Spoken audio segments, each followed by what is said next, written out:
மாசமும் ஆசீர்வாதம் தான். ஆண்டவர் கூட இருந்தா இந்த மாசமும் உங்களுக்கு ஆசீர்வாதமாகத்தான் இருக்கும். ஒன்று சோர்ந்து போகாருங்க, கலங்காதுருங்க. ஆனா நம்ம ஒன்று செய்யணும். என்ன செய்யணும் தெரியுமா?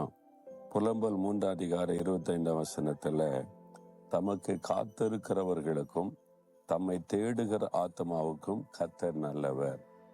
அதாவது தேவனை தேடணும், காத்திருக்கணும். அடுத்த வசனத்துல சொல்லப்படுகிறது, கர்த்தருடைய ரட்சிப்புக்கு நம்பிக்கையோட காத்திருக்கிறது நல்லது. இந்த காத்திருத்தல் இதுதான் நிறைய பேருக்கு பிரச்சனை. ஆண்டவர்கிட்ட ஜெபிச்சோம், உடனே காலையில ஜெபிச்சா சாயங்காலத்துக்குள்ள நடந்துடணும். அந்த மாதிரி நமக்கு எப்பவுமே அவசரம் இல்லை. எந்த ஒரு காரியத்திற்கும் தேவன் ஒரு நேரத்தை குறித்திருக்கிறார். அது வரைக்கும் நம்ம காத்திருந்து அதை பெற்றுக்கொள்ளணும். தேவனுக்கு காத்திருக்கிற நேரம் தான் நம்முடைய விசுவாசத்தை வெளிப்படுத்துகிற நேரம். சிலர் காத்திருக்காம அவசரப்பட்டு முடிவுகளை எடுத்துதான் நிறைய பிரச்சனைகள், ஆசீர்வாதத்தை இழந்து போவது. இப்ப நீங்க பாக்குறீங்களா, இந்த இடம் நம்முடைய ஜெபமலை. கர்த்தர் இந்த ஊழியத்துக்கு தந்திருக்கிற ஜெபமலை. நீங்க யோசித்து பாருங்க, நான் சொல்றதை வச்சு நீங்க புரிந்து கொள்ளுவீங்க. அநேக ஆண்டுகளுக்கு முன்பாக ஒரு நாள் காலையில நான் ஜெபித்து கொண்டிருந்தேன். நான் ஆண்டவரிடத்துல பல காரியங்கள் தேசத்துக்காக ஜெபித்து கொண்டிருக்கும் போது ஆண்டவராய் வெளிப்படுத்தி சொன்ன காரியம், உனக்கு ஒரு மலை பிரதேசத்தை நான் தருவேன், அதை ஜெபமலையா நீ உருவாக்கணும் அப்படின்னு ஆண்டவர் பேசினார். இது நான் கேட்காத காரியம். எனக்கு ஒரு மலை பிரதேசத்தை தாங்க, ஜெபமலை தான், நான் கேட்கல. ஆண்டவரா பேசுகிறார். ஆண்டவர் சொல்றாருன்னு பார்த்தா 4 மாவடி அதை சுற்றில மலைகள்லாம் இல்லை. இங்க மலையெல்லாம் ஒண்ணுமே இல்லையா ஆண்டவரே பக்கத்துல? நீங்க மலை பிரதேசத்தை தருவேன்னு, சரி நீங்க என்ன சொல்றீங்களோ நான் செய்யறேன் ஆண்டவரே அப்படின்னு நான் ஆண்டவருக்கு தெரியப்படுத்திட்டேன். என் ஒய்ஃபு கிட்ட கூட சொல்லலை, யாருக்கும் தெரியப்படுத்தலை. கர்த்தர் சொல்லி இருக்கிறார் எல்லாம் ஜெபிங்க, உடனே அதுக்கு எதாவது செய்யணும் அப்படிலாம் இல்லை. ஆண்டவர் சொல்லி இருக்கிறார் ஜெபம். அப்பப்ப ஞாபகப்படுத்தும் போது ஜெபம் பண்ணுவேன். நீங்க சொல்லி இருக்கிறீங்க, நீங்க செய்வீங்க. நீ கிட்டத்தட்ட ஊழி இருக்கிறார் எல்லாம் ஜெபிங்க, உடனே அதுக்கு எதாவது செய்யணும் அப்படிலாம் இல்லை. ஆண்டவர் சொல்லி இருக்கிறார் ஜெபம். அப்பப்ப ஞாபகப்படுத்தும் போது ஜெபம் பண்ணுவேன். நீங்க சொல்லி இருக்கிறீங்க, நீங்க செய்வீங்க. நீ கிட்டத்தட்ட 1 வருஷம் கழித்து ஒரு நண்பர் வந்தார். வந்து சொன்னார், குற்றாலத்துக்கு பக்கத்துல ஒரு மலைப்பகுதி, அது விலைக்கு வருகிறாரு. அவரு நல்ல கர்த்தருடைய பிள்ளைகள், ஒரு ஊழியத்துக்கு கொடுத்தா நல்லா இருக்கும்னு நினைக்கிறாங்க, நீங்க அதை வாங்கி ஜெபமலையா மாத்துங்க அப்படின்னு சொல்றாரு. இதே வார்த்தை இன்னொரு ஊழியக்காரர் வந்து சொல்லுகிறார். என்னோட ஆண்டவர் சொன்னார் 1 வருஷத்துக்கு முன்னால, இப்போ நீங்க ஜெபமலையை மாத்துங்க, இந்த மலைப்பகுதி இருக்குன்னு சொல்றாருன்னு சொன்ன உடனே கர்த்தர் சொன்னது ஞாபகத்து வந்துச்சா, சரி வாங்க போய் பார்க்கலான்னு சொல்லி, இந்த இடம் தான் கிட்டத்தட்ட 100 ஏக்கருக்கு மேல. இதுல மலையெல்லாம் ஃபாரஸ்ட் கவர்மெண்ட் அந்த டிபார்ட்மெண்ட்டுக்கு சொந்தம். இந்த பகுதியில மாத்திரம் மலை மேல நல்ல சுத்தில மலை மத்தியில நிறைய இடம், அத தனிப்பட்ட ஆளுக்கு சொந்தமான இடம் இருக்குது. ரொம்ப ஆச்சரியம். இது மாதிரி நான் பார்த்த போது மனசுக்குள்ள ஆவில ஒரு பெரிய திருப்தி, சந்தோஷம் இருந்தது. இது கர்த்தர் தெரிந்து கொண்ட இடம், ஜெபமலையை மாற்ற முடியும் என்பது என் ஆவிலே தெளிவாய் தெரிந்தது.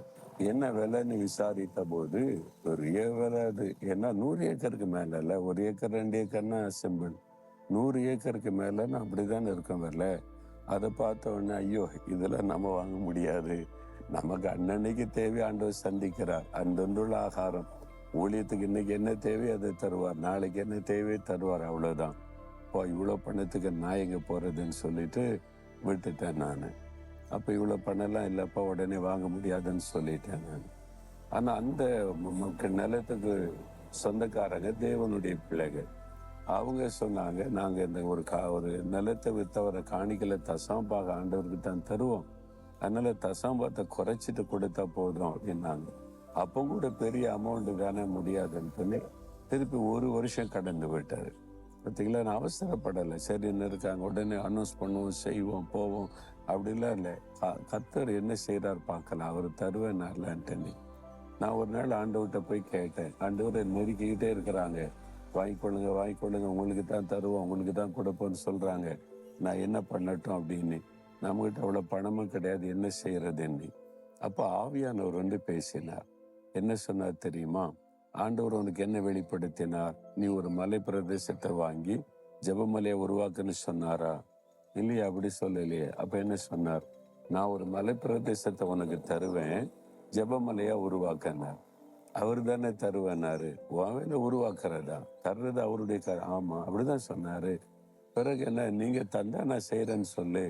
ஆவியானவர் அழகா வழி நடத்தினார். அதுக்குதான் காத்திருக்கணும். நீங்க அவசரப்படக்கூடாது. எந்த ஒரு உங்களுடைய பிள்ளைகளுடைய திருமண காரியமா, பிசினஸ் காரியமா, ஊழிய காரியமா அவசரப்பட்டு உங்களுடைய மனசுல நினைக்கிறதெல்லாம் செய்யறதுனால தான் நிறைய ஊழியங்கள் பாதிப்பு, குடும்பங்கள் பாதிப்பு, பிசினஸ் பாதிப்பு எல்லாமே. கர்த்தருக்கு கொஞ்சம் காத்திருக்க நம்ம பழகணும்.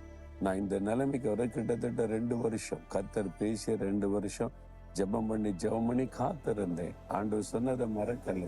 ஆண்டவருடைய வேலை வரட்டும், கர்த்தர் செய்வாருன்னு. ஆண்டவர் என்ன செய்தாரு? ஒரே ஒரு ஆள்கிட்ட போய் பேசினார். சென்னையில் இருக்கிற ஒரு பிசினஸ் மேன் வந்தார். நான் கேள்விப்பட்டேன் பிரதர், ஒரு மலைப்பகுதி இருக்காம எனக்கு கொண்டு காமிங்கன்னு. நான் கொண்டு வந்து காமிச்சேன். இந்த இடத்தெல்லாம் சுற்றி பார்த்து ஒரு 3-4 மணி நேரம் பார்த்துட்டு, ரொம்ப நல்லா இருக்கு பிரதர், நீ எல்லாம் காடாக கடந்தது. அப்போ ஒரு பாறையில் உட்காந்து சொன்னார், நான் ஒன்று செய்வேன், நீங்கள் மறுக்கக்கூடாது, சொல்லுங்க பிரதர்னு. இந்த இடத்தை நான் வாங்கி நான் இயேசுவுடைய ஊழியத்துக்கு தருகிறேன். ஒரே ஆள் அவ்வளோ பணத்தையும் கொடுத்து நீங்க கையெழுத்து மட்டும் போட வாங்க, பத்திரம் கூட நான் பார்த்துக்கிறேன், நீ பத்திர செலவு எதுவுமே இல்லாம இலவசமாய் 100 ஏக்கருக்கு மேல நிலத்தை தேவன் கொடுத்தார். இது அற்புதம் தானே? இதெல்லாம் கேள்விப்பட்டிருக்கீங்களா? ஒரு அடி நிலத்துக்கு பரம்பரையா சண்டை போட்டுட்டு இருக்க காரணத்துல இது நடக்கணும். இதுக்கு தேவனுடைய அற்புதம். அதுக்கு நான் அவசரப்படலை. கர்த்தர் வெளிப்படுத்தினாலும் ஆண்டோடைய வேலை வரும் வரைக்கும் பொறுமையோடு காத்திருந்ததுனால அது கிடைத்தது. அப்போ பொறுமையா காத்துருங்க, அவசரப்படாதுங்க, ஜெபத்தோட காத்துருங்க. கர்த்தர் என்ன செய்கிறாருன்னு அவருக்கு இடம் கொடுங்க. ஆண்டவருக்கு முந்தி நீங்க கிரியை செய்யாத, அதுதான் உங்களுடைய ஆசீர்வாதத்துக்கு தடை. இன்னைக்கு சொல்றீங்களா, ஆண்டவரே நான் நம்பிக்கையோட உங்களுடைய ரட்சிப்புக்கு காத்திருப்பேன், நான் காத்திருக்கிற ஆண்டவரே, பொறுமையோட காத்திருக்கிறேன், எனக்கு அது கிருபைத்தார்னு கேளுங்க. சொல்லுங்க, ஆண்டவரே நான் நம்பிக்கையோடு உம்முடைய காரியத்துல உம்முடைய ஆசீர்வாதத்தை பெற்றுக்கொள்ள காத்திருப்பேன், அவசரப்பட மாட்டேன், பொறுமையை தாங்க, காத்திருக்கிற அனுபவத்தை தாங்க, விசுவாசத்தோட நான் காத்திருக்கிறேன், நான் பெற்றுக்கொள்ளுவேன். இயேசுவின் நாமத்தில் ஆமென்.